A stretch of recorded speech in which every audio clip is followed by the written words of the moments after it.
¿Les ha pasado o conocen a alguien que le da un derrame cerebral? ¿Saben cuáles son las características de un derrame cerebral? ¿Qué hacer para evitarlo? ¿Qué hacer cuando da? Bueno, quédense porque el tema de hoy va a estar muy importante. Tenemos a un neurocirujano especializado. No se vayan, regresamos después de este pequeño corte.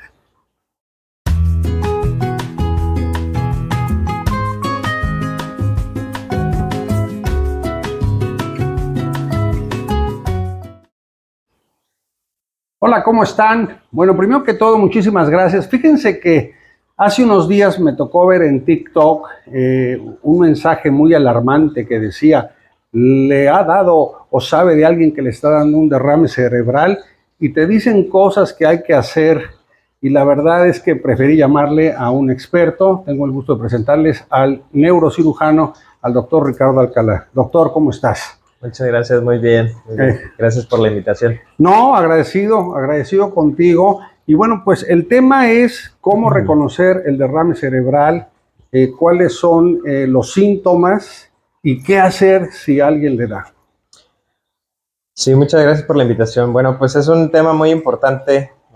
Conforme vayamos desarrollando el tema, vamos a ir viendo qué es lo que tenemos que hacer y precisamente cómo lo debemos de detectar. Pero para esto me gustaría iniciar con una definición. Nosotros nos referimos a este derrame cerebral, a un conjunto de enfermedades que le llamamos enfermedades vasculares cerebrales, EVC, enfermedad vascular cerebral. Y hay dos tipos de enfermedades, o principalmente lo dividimos en dos grupos, coloquialmente llamado embolia cerebral o derrame cerebral. ¿Cuál es la diferencia entre estas dos? Bueno, una embolia cerebral quiere decir que del flujo sanguíneo que nosotros llevamos la sangre desde las arterias, desde el corazón hacia el cerebro, una de esas arterias se tapa, se obstruye el flujo sanguíneo, por consiguiente deja de fluir la sangre hacia cierta parte del cerebro. Arteria. Entonces una parte del cerebro se queda sin flujo sanguíneo, sin oxígeno, y obviamente ahí empiezan a presentar síntomas de esa parte del cerebro. Eso es una embolia cerebral. Un derrame cerebral quiere decir que una arteria se rompe y la sangre se derrama sobre el cerebro, y por eso se llama derrame cerebral. Los síntomas son muy similares porque a final de cuentas hay una lesión del parénquima cerebral y por consiguiente se manifiesta con síntomas neurológicos que son muy similares, pero a fines médicos y de tratamiento son muy distintos. Ahora bien, de la embolia al derrame, los factores de riesgo o lo que nos lleva a presentar cada una de las enfermedades son muy similares, ¿sí? Y que son los factores de riesgo como la presión arterial elevada, la diabetes, la hipercolesterolemia, o es decir, el colesterol elevado, triglicéridos elevados, problemas del corazón como arritmias cardíacas o bien infartos cardíacos, nos puede llevar a presentar cualquiera de las dos enfermedades. Es decir, los mismos factores de riesgo pueden producir cualquiera de las dos enfermedades. Okay. Obviamente, como todo en la medicina, nos quisiéramos basar o transmitir la información para detectar estos factores de riesgo y no llegar a presentar un derrame o una embolia cerebral, sino que al tener controlados los factores de riesgo, disminuimos obviamente el porcentaje de pacientes que presenten un EVC. Una pregunta, doctor. Vamos a suponer que alguien tiene presión alta. La presión alta no necesariamente implica que haya una embolia a dos personas que tengan la misma presión. O sea, vamos a suponer que alguien que llega a 160, por ejemplo, a uno sí le puede dar y al otro no. Sí, porque es un conjunto de factores de riesgo. Por ejemplo, un paciente que sus hermanos han tenido presión elevada, infartos cardíacos, infartos cerebrales, ha tenido un padre o madre, ha tenido tíos, ha tenido abuelos, pues tiene una carga hereditaria muy importante. Entonces, si a eso le agregas tú que él tiene la presión elevada y no está controlada, él tiene mucha más posibilidad de padecer una embolia cerebral. O sea, si hay antecedentes familiares, Así sería el es. primer antecedente. Así es. Y lo combinamos, suponiendo que este paciente, además de la presión elevada, fuma, o además tiene diabetes, o además tiene colesterol elevado. Entonces ya le vamos subiendo factores de riesgo que al final de cuentas lo hacen mucho más susceptible de presentar una enfermedad cerebral vascular. Explícame algo y quiero tocar el tema de la fumada. Por ejemplo, ¿cómo afecta el tabaco o el humo para provocar eso? Principalmente ciertos de los ingredientes que trae el tabaco disminuyen la elasticidad de las arterias. ¿Sí? Elasticidad. Entonces, la elasticidad es muy importante porque las arterias no son tubos rígidos, sino que se pueden dilatar y se pueden hacer pequeñas o constriñir. Entonces, al momento de perder esa elasticidad, se hacen más susceptibles.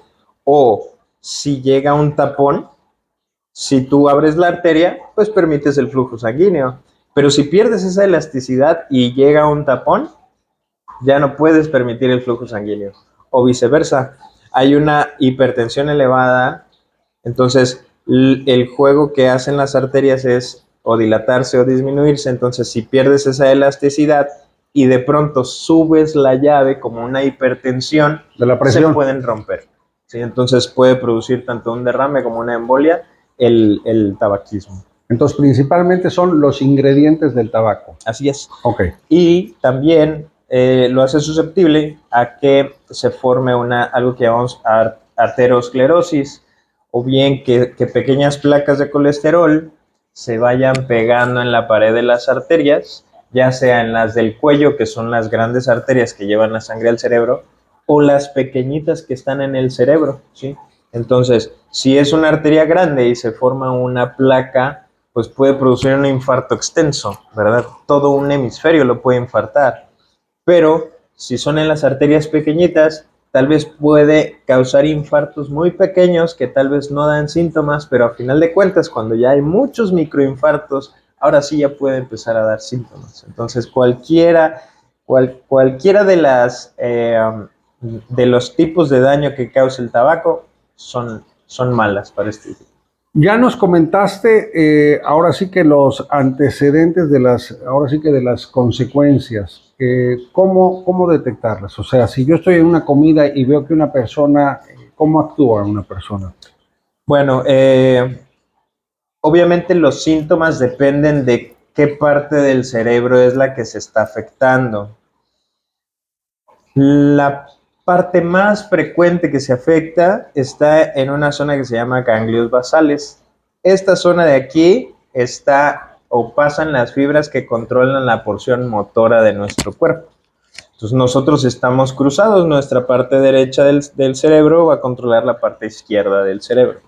Entonces, en esa específica parte, si llega a condicionarse una enfermedad vascular cerebral, se empiezan a perder la fuerza o la función motora de esa parte del cuerpo, ¿sí? Entonces hay una mnemotecnia en inglés que se llama FAST, como rápido. F de face, entonces empieza a haber una asimetría de la cara. Asimetría. Asimetría de la cara, entonces una parte de la boca es la que se cae. Arm, de brazo, debilidad de extremidades, entonces un brazo puede empezar a caerse junto con la cara. Es S de speech, el lenguaje puede hacerse más lento, ¿sí? o no poder encontrar las palabras para decirlas. Y time, que es el tiempo es muy valioso, entonces hay que, si se llegan a presentar estos datos, hay que inmediatamente llevar a urgencias al paciente. Ok, quiero romper un mito primero que fue el que me hizo llamarte. Esta persona que habla en TikTok dice que hay que hacer una punción en los dedos, que para evitar ahí que el coágulo, etcétera. ¿Qué se hace? ¿Qué hay de cierto que no? Sí, precisamente cuando me comentaste de esto, yo también me metí a buscarlo porque yo no había escuchado esto, pero sí, evidentemente hay un video que se hizo viral, este, que efectivamente decía que ante los síntomas de una enfermedad vascular cerebral, que se hiciera una punción en los dedos para producir un sangrado o bien en las orejas y con eso liberara la presión al cerebro para mejorar los síntomas. Evidentemente esto es falso. ¿Por Ojo con qué? eso. ¿Por qué? Porque como ya mencioné, lo que está pasando a nivel cerebral es o una arteria tapada o una arteria rota con un derrame cerebral. Entonces, al producir esto, no produce absolutamente ningún cambio a nivel vascular cerebral. Entonces, precisamente los comentarios de este video de la parte médica es: no se haga, porque en lo que se hace esto se está perdiendo tiempo y lo que hay que hacer, no hay de otra, es llevar al paciente a urgencias inmediatamente. Y aquí estamos hablando de arterias y estas serían venas, ¿no? Pues sí, a nivel vascular, capilar. A Estos nivel son capilar. capilares, Sí. entonces realmente no tiene absolutamente nada que ver. Esto es muy importante y creo que puede salvar vidas, ¿no? Porque imagínate, pinchas y no le está saliendo suficiente, pícale más, ¿no? Y al rato llevamos a la persona, primero ya perdimos tiempo y segundo ya lo lastimamos porque finalmente lo estás picando.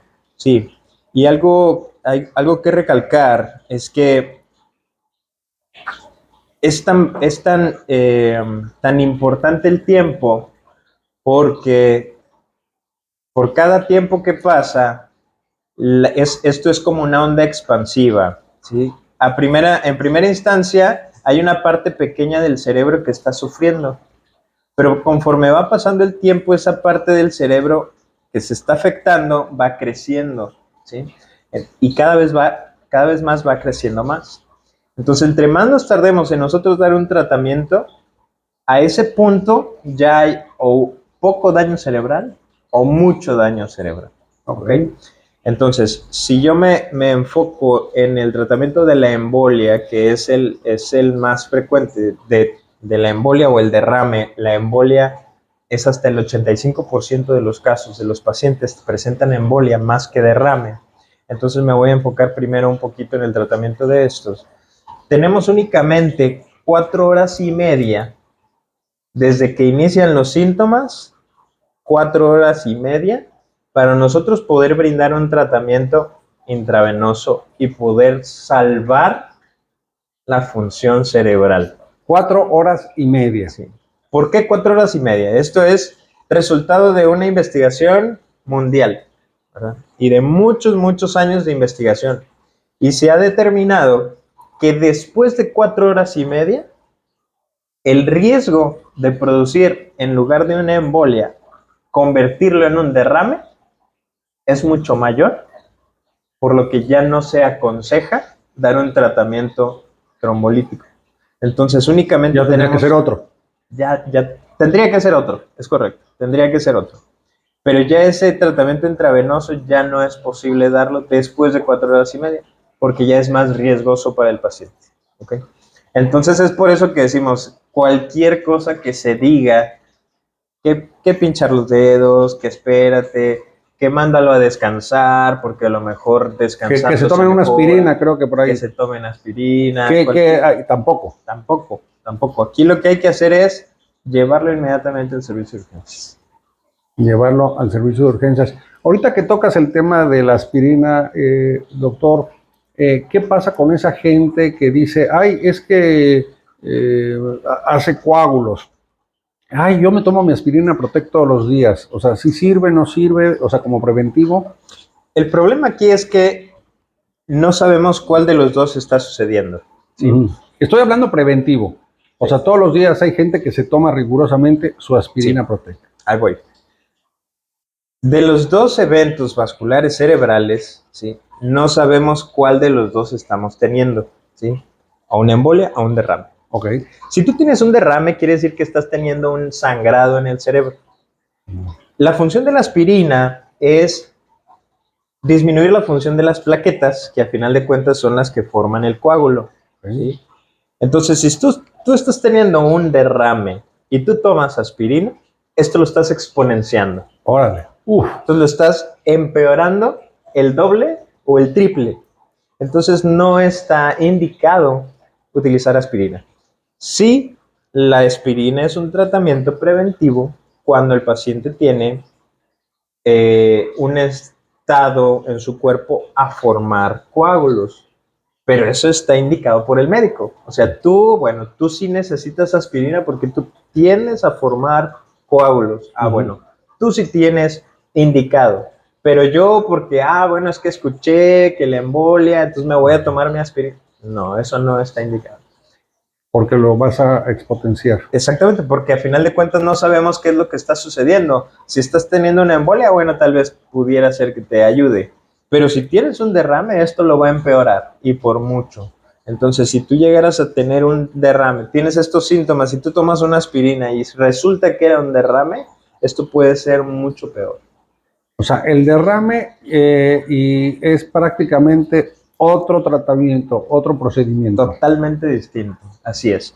De hecho, los pacientes, incluso nosotros como médicos, es difícil diferenciar por síntomas entre una embolia y un derrame cerebral. ¿Por qué? Porque los dos consisten en una debilidad de una parte del cuerpo, de la cara, dificultad en el lenguaje. En ciertos pacientes pudiéramos sospechar que es un derrame porque se agrega dolor de cabeza. Okay, generalmente cuando hay un dolor de cabeza súbito aunado a los síntomas que tiene, ¿sí?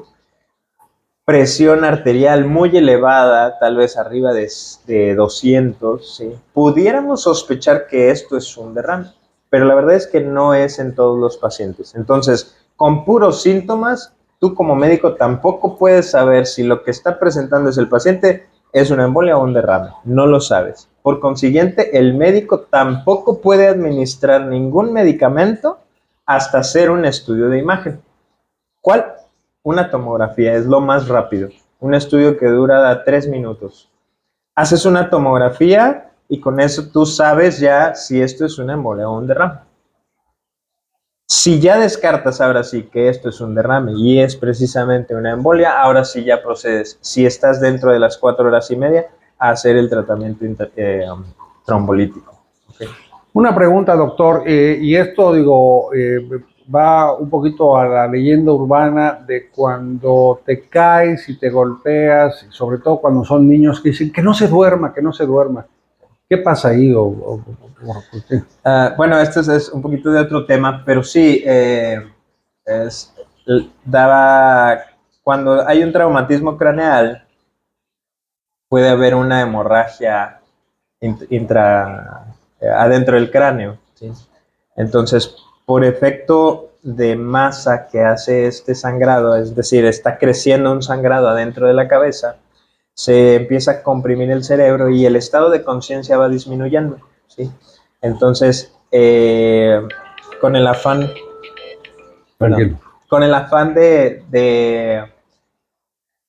de mantener despierto al paciente, entonces la mayoría de las personas es que no se duerma, que no se duerma. Pero la verdad es que esto es algo inherente al paciente. O sea, si esto está sucediendo adentro de su cabeza, no va a haber manera de que lo despertemos porque hay algo adentro que está creciendo, ¿sí? Entonces realmente no hay ningún cambio entre si se duerme o no se duerme. ¿Sí? No pasa nada. No pasa absolutamente nada. Esto o va a suceder o no va a suceder. Sí, porque yo veo de repente, no sé si les ha pasado que de repente, híjole, que se cayó el niño y lo empiezan a cargar y lo empiezan a despertar y le empiezan a hacer y es que no se duerma, sí, ¿no? Entonces no pasa nada si el niño se duerme. No, absolutamente no tiene nada que ver. No, pues yo creo que es un tema muy importante. Mira, me encantó porque viniste a romper mitos, o sea, como lo hemos dicho en otros programas, de repente lo que vemos en TikTok, pues habría que checar la fuente, caray, porque... Pues, sí. ¿No? Sí, ¿algún consejo que des, tratamientos, alguien que tenga un familiar que ya la brincó, que sigue? Obviamente puedes atender tú por WhatsApp, ¿no? Porque va a salir tu WhatsApp. Sí, okay. Claro. Pues mira, como lo comenté en un principio, siempre, como yo les comento a los pacientes, primero lo que necesitamos es tratar los factores de riesgo, porque a cuántas personas no conocemos nosotros, incluso de nuestra familia, que son hipertensos, que son diabéticos o que tienen el colesterol elevado y realmente no tomamos esa importancia de dar un tratamiento, ¿cómo decirlo? ¿Preventivo? Muy a la...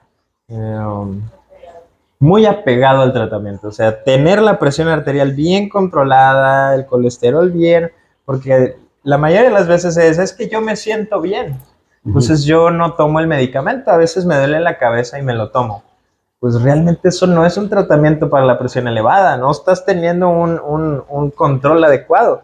Muy probablemente tú estás teniendo las presiones altas, pero no estás teniendo ningún síntoma, ¿sí? Entonces no te estás tomando el tratamiento, tu presión está descontrolada, ¿sí? Entonces, pacientes que fuman, la presión elevada, la diabetes, que realmente son enfermedades que no dan síntomas, pero teniendo ya mucho tiempo con esto, puede ser una catástrofe, ¿ok?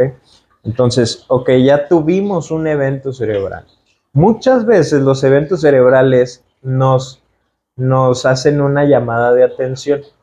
Es decir, tal vez los pacientes interrogándolos bien tienen eventos similares de síntomas neurológicos que duran un corto tiempo. Es decir, fíjese que mi papá hace unos meses de pronto estábamos hablando y como que empezó a hablar como borrachito, se cayó un poco el brazo, pero le duró 5 minutos y pues no, pues se le quitó y ya no lo llevamos a consultar. Entonces resulta que esto fue algo que conocemos como un evento vascular cerebral transitorio, Que es una llamada de atención. que es una llamada de atención. Entonces, si esto le hubiéramos puesto la importancia adecuada, tal vez hubiéramos prevenido un evento real de isquemia o de derrame, ¿ok? Entonces, siempre hay que poner mucha atención en cualquier síntoma neurológico que tengan los pacientes, porque muchas veces es una llamada de atención que nos hace nuestro mismo cuerpo. Ya cuando un paciente tiene un evento transitorio, tiene un doble o 3 veces más posibilidades de presentar uno real tiempo después. Ya. ¿Algún consejo con el que quiera cerrar, doctor? ¿Algún tipo de dieta, de estudios? Eh, Híjole, pues yo me apoyaría mucho con un tratamiento específico. Obviamente la dieta es bien importante, tanto nutrición, me parece que ya estuvo una nutrióloga aquí. Sí, sí, sí. Bueno, es excelente apoyarnos con una nutrióloga para tener una dieta sana, que eso es muy importante, incluso más que el ejercicio. Obviamente el ejercicio es muy importante, pero una dieta sana es lo más importante para mantenernos sanos y obviamente mantenernos activos, ¿sí? Entonces hacer ejercicios, no cualquier tipo de ejercicio, sí hay que especificar a cada tipo de paciente el ejercicio que debe sobrellevar y obviamente si no se tiene una vida de ejercicio o de actividad previa, pues obviamente tenemos que empezar de manera progresiva de abajo hacia arriba para poder lograr a la meta de actividad que nosotros necesitamos. ¿Okay? Entonces siempre, en dado caso que ya tengamos un diagnóstico de alguna enfermedad, poner mucha atención al tratamiento de esta enfermedad y mantenernos en chequeos de a ver cómo se encuentra nuestra enfermedad, porque de eso depende qué tanto o qué tantas consecuencias podemos tener a base de estas enfermedades. Ahora bien, algo que también me gustaría mencionar es, una vez que ya pasó el evento, obviamente lo más importante es acudir lo más rápido que se pueda al servicio de urgencias para darle tratamiento, porque eso puede dictar la pauta de que podamos salvarle su cerebro y que pueda recuperar la función. Obviamente el pronóstico de vida es mucho más elevado, a que no se pueda hacer nada y esto deje secuelas neurológicas. Secuelas neurológicas que nos pueden dejar postrados en cama, es decir, que no podamos mover la mitad del cuerpo, que esto le conocemos como hemiplegia, nos hace quedarnos postrados en cama. Y tenemos pacientes de hasta 40 años que han tenido estas enfermedades cerebrales y quedan postrados en cama, a una edad que son laboralmente activos y ya no hay nada que hacer. Obviamente los mandamos a rehabilitación, que es lo más indicado, y la rehabilitación es sumamente buena. Todavía con rehabilitación podemos recuperar mucha función, pero aún así la posibilidad de recuperar un 100% ya no es tan posible. Entonces, pues eso es el mensaje que quiero mencionar. Obviamente lo que más queremos nosotros hacer hincapié es en la prevención, pero ya una vez que se presentan los síntomas, acercarse al médico, ¿verdad? No hacer caso de lo que vemos en el TikTok, en el YouTube, acercarse con el médico para brindarles el tratamiento a un tiempo certero. Gracias. Doctor Alcalá, pues muchísimas gracias. Creo que fuiste muy certero, muy puntual en tus comentarios. Están apareciendo los teléfonos del doctor durante la entrevista. Pueden pedir una cita, pueden pedir una consulta. Ya el tema de honorarios y eso que lo veas por WhatsApp. Sí, claro. Y como siempre, esta es tu casa y tienes la puerta abierta. Muchas gracias. Muchísimas gracias y nos vemos en el próximo cafecito.